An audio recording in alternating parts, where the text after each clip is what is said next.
My landlord texted, "Whatever you hear from apartment 3B tomorrow, you didn't hear it."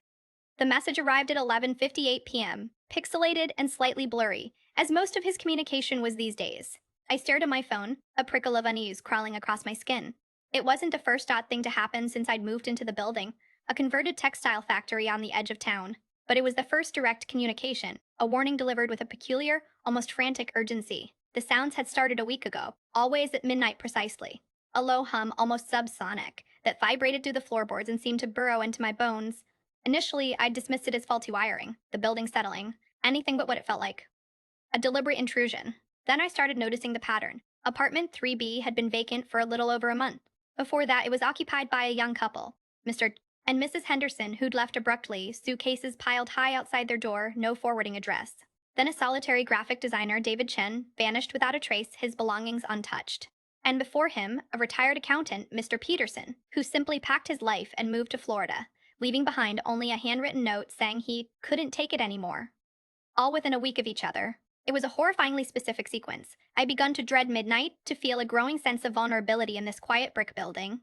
I decided to start documenting everything, a meticulous record of the sounds and the tenants. I'd created a spreadsheet noting the exact time of each hum, the weather conditions, any unusual occurrences, a flickering streetlight, a distant siren. The data was almost hypnotic, a chilling echo of the same unsettling rhythm. I contacted the local police, Sergeant Davies, a man with tired eyes and a skeptical frown. He listened to my account with polite disinterest, attributing it to stress and an overactive imagination. He suggested I speak to the building's previous owner, Mr. Harrison, who'd sold the property just 6 months prior. Harrison was a recluse, rarely seen, and difficult to contact. After several increasingly frustrated phone calls, I finally managed to schedule a meeting at his dusty office above a pawn shop. The air was thick with the smell of old paper and something vaguely metallic. Harrison, a man with silver hair and unsettlingly bright blue eyes, confirmed that the factory had a history, a dark one. He spoke of rumors, whispers of a factory worker who'd gone mad, obsessed with the building's machinery, before disappearing in the late 1970s. He offered no concrete evidence, only a cryptic warning. Some places remember. Harrison's words hung in the air, heavy and unsettling. He explained that the building's original purpose, the production of specialized dyes, involved a complex system of steam-powered machinery, enormous, intricate contraptions that had been largely dismantled when the factory transitioned to textiles. "They say the machinery, it doesn't like being silenced," he rasped, adjusting his spectacles. He directed me to the basement, a damp, concrete space choked with dust and the ghosts of forgotten industry. The air was colder down there, carrying a distinct scent of rust and something else, something almost chemical, like burnt sugar. Several of the dismantled machines still stood, coated in a thick layer of grime. As I moved deeper, I noticed a small handwritten logbook lying open on a workbench. It was filled with meticulous notes, diagrams, and calculations, dated from 1976 to 1978. The handwriting was erratic, almost frantic. The last entry, dated October 27, 1978, read simply, "The resonance, increasing. It's responding." A sudden gust of wind slammed a nearby door shut, and the subsonic hum, faint but undeniably present, began. It wasn't the deep thrum I'd come to dread, but a higher-pitched whine, like a strained gear struggling under immense pressure. I looked around wildly, then saw it. A small, almost invisible device attached to one of the larger machines, a crude oscillator emitting a focused beam of energy. It was remarkably similar to a device I'd seen in a discarded electronics magazine in my apartment, a device designed to create low-frequency sound waves. I carefully photographed the oscillator, noting its serial number, a meaningless string of digits that seemed to mock my investigation. As I turned back to the logbook, a single page had fallen loose, fluttering to the concrete floor. It was a schematic, a detailed drawing of the oscillator itself, but with one crucial addition, a series of concentric circles surrounding the device, each labeled with a date, October 26th, 27th, 28th, 29th, 30th, 31st. Below the circles, scrawled in the same frantic hand, was a warning. Synchronization imminent. The hum intensified, shifting again, now laced with a metallic tang. I scanned the remaining machines, a growing sense of dread tightening its grip. Then I noticed a pattern in the arrangement of the machines. They weren't simply abandoned. They were deliberately positioned, forming a semicircle around a central, heavily shielded chamber. The chamber's door was slightly ajar, revealing a dark, rectangular space filled with a strange, swirling gray mist. The air coming from the chamber was colder still, and carried a faint, sickly sweet odor, like overripe fruit.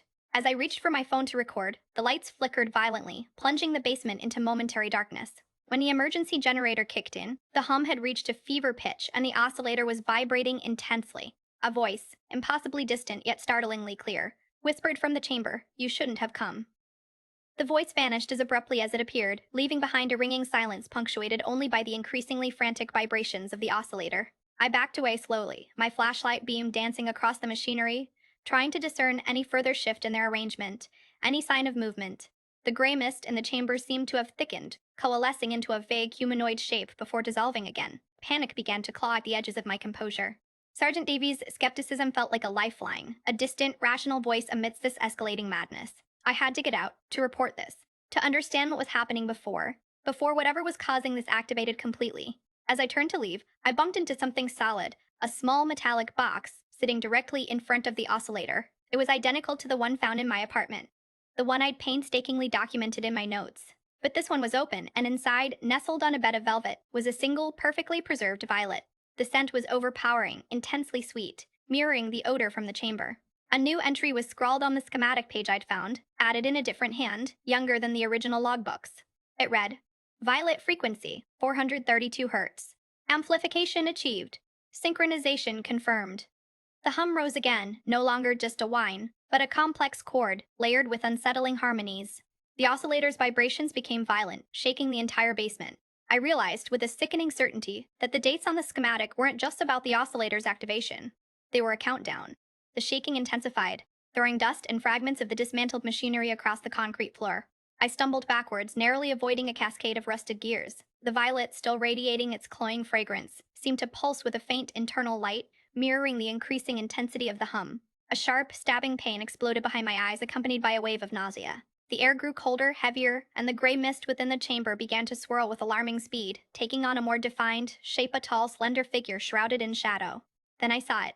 Etched into the steel door of the shielded chamber, just above the partially opened doorway, were symbols. Not random scratches or damage, but precise, deliberately carved glyphs.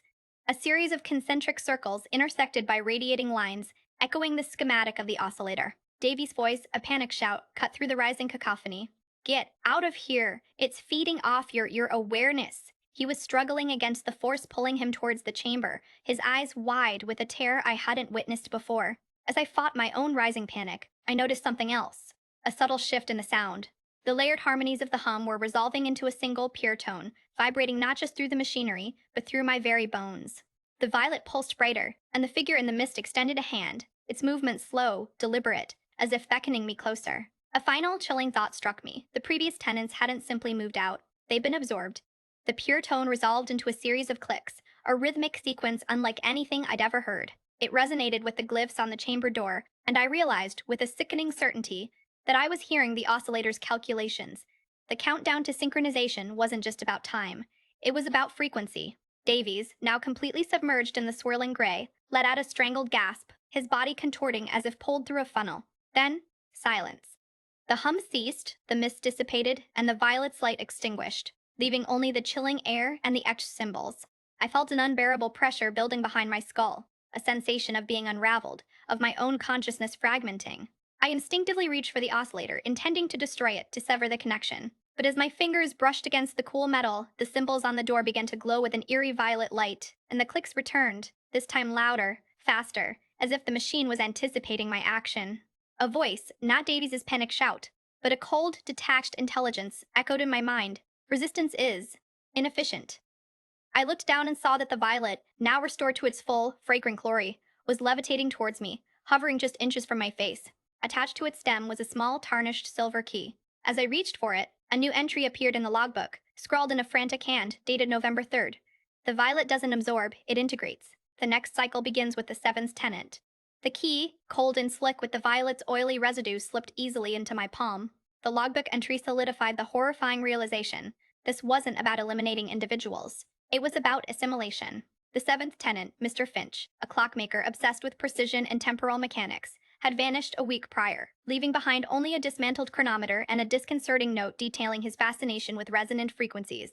As I examined the violet, I noticed minute, almost imperceptible movements within its petals, a slow, rhythmic unfolding. The clicks escalated to a deafening cacophony, and the violet pulsed with increasing intensity, drawing in the surrounding air, creating a visible vortex. Suddenly, I felt a sharp, invasive probe into my mind. Not a thought, exactly, but a sensation. A direct injection of data. Of Finch's meticulous observations, his equations, his obsessive calculations regarding harmonic distortion. It was overwhelming. a torrent of information attempting to rewrite my own perception of reality. I fought back, focusing on a single, simple image: my childhood home. The violet seemed to recoil momentarily, the clicks lessening slightly. But then a new glyph appeared on the chamber door, mirroring the one I'd been struggling to decipher. And a voice, undeniably Finch's, whispered within my head: "You are learning. Synchronization is inevitable. Embrace the flow."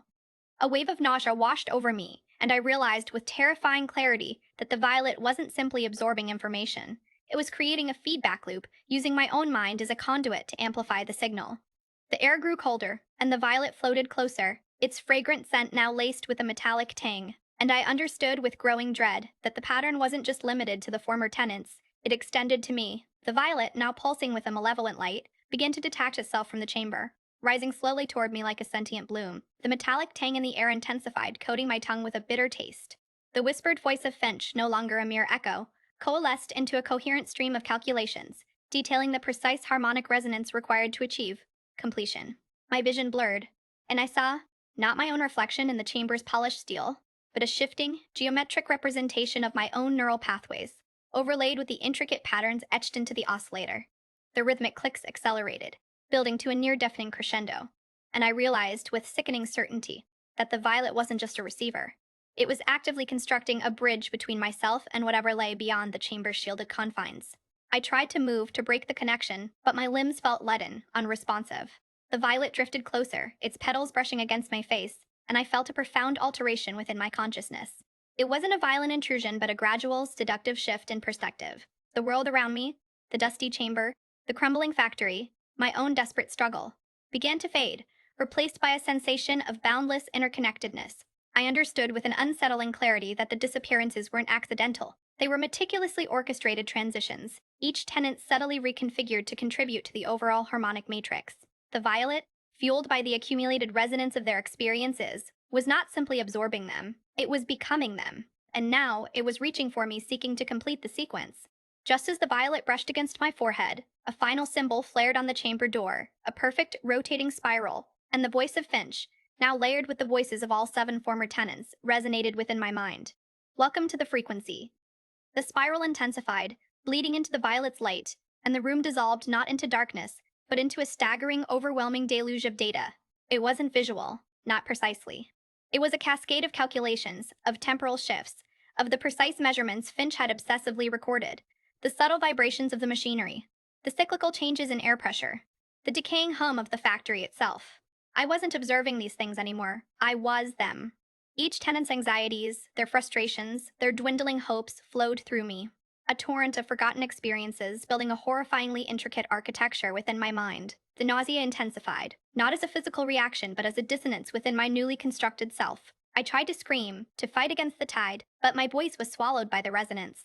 My thoughts fragmented, reassembling themselves according to Finch's equations, echoing his desperate, almost religious fervor. I saw glimpses of other timelines, other potential realities branching out from this single point, all centered around the chamber, around the violet, around the relentless pursuit of that elusive 432 Hz frequency. The metallic box, I realized with chilling clarity, wasn't a vessel for amplifying the violet's power. It was a key, a locking mechanism designed to tether consciousness to this particular harmonic resonance. Then, a new element surfaced, a layer of understanding that transcended Finch's calculations. The violet wasn't simply assembling a new being, it was correcting one.